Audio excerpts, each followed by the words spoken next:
Welcome to our continuing series Questions and Answers from the works of Sri Aurobindo and the Mother. Today's subject is Consciousness, Part 12.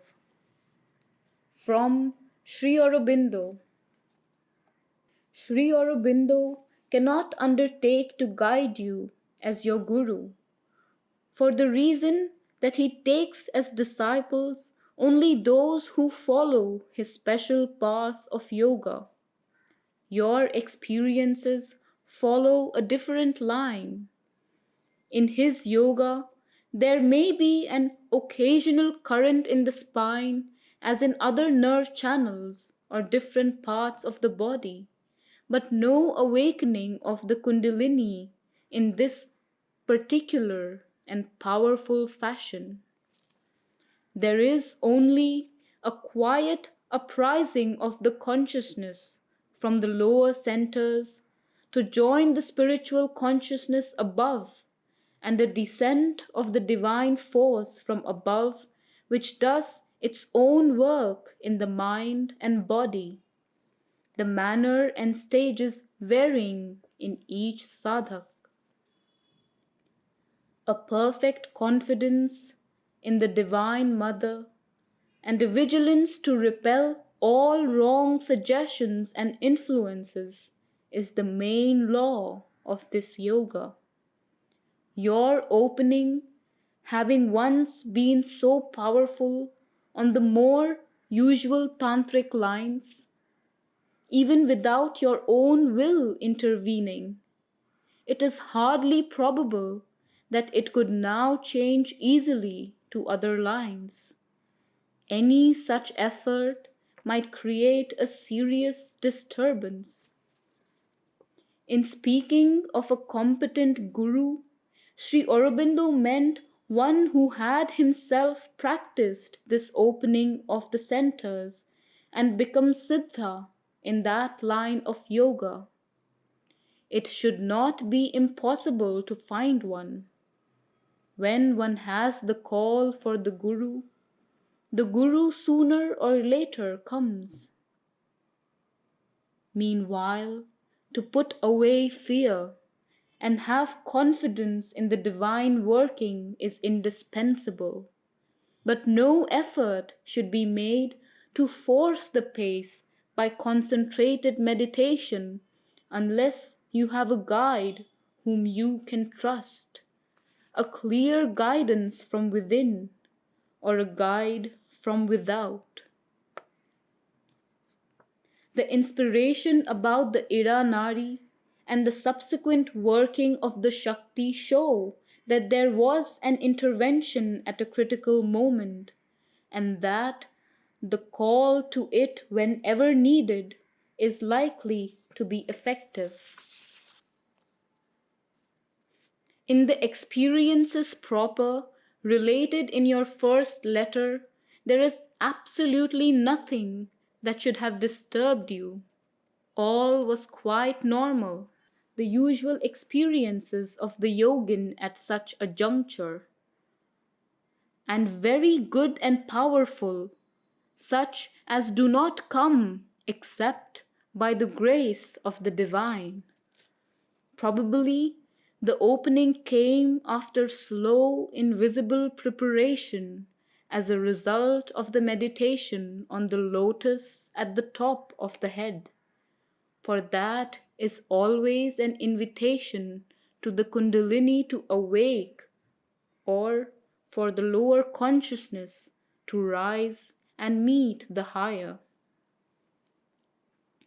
The disturbing factors came with the feeling of discomfort in the heart due to some resistance in the physical being, which is very often felt and can be overcome by the working of the force itself, and the fear that came afterwards in the seats of the vital nature, heart, navel, etc.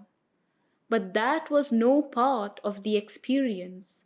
It was an interference by a wrong reaction from the lower or exterior consciousness.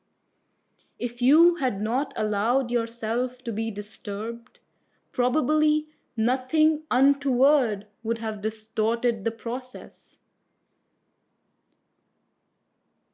One must not get frightened by unusual states or movements or experiences.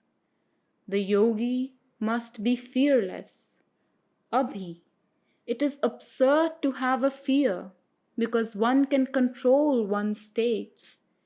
That is a power very much to be desired and welcomed in yoga.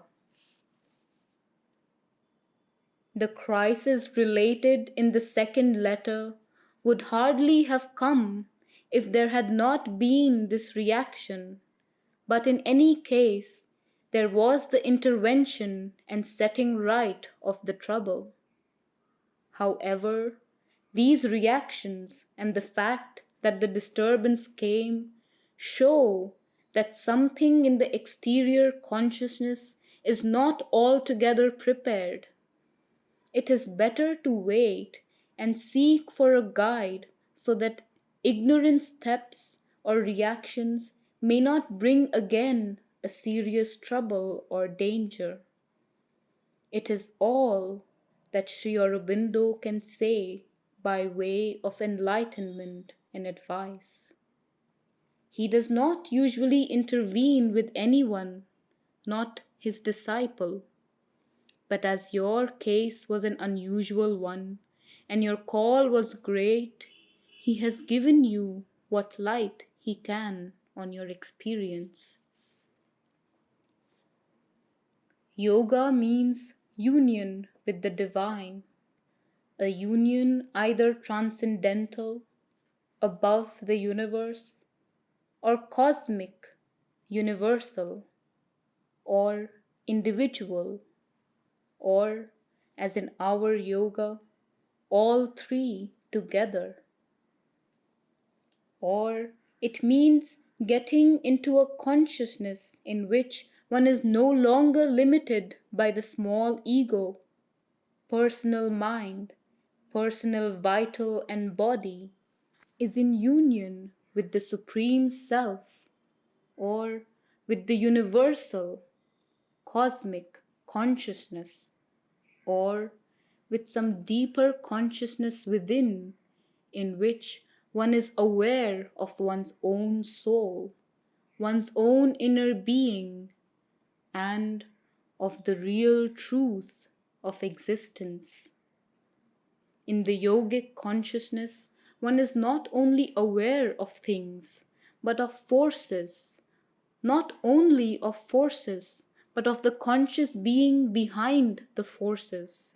One is aware of all this not only in oneself, but in the universe.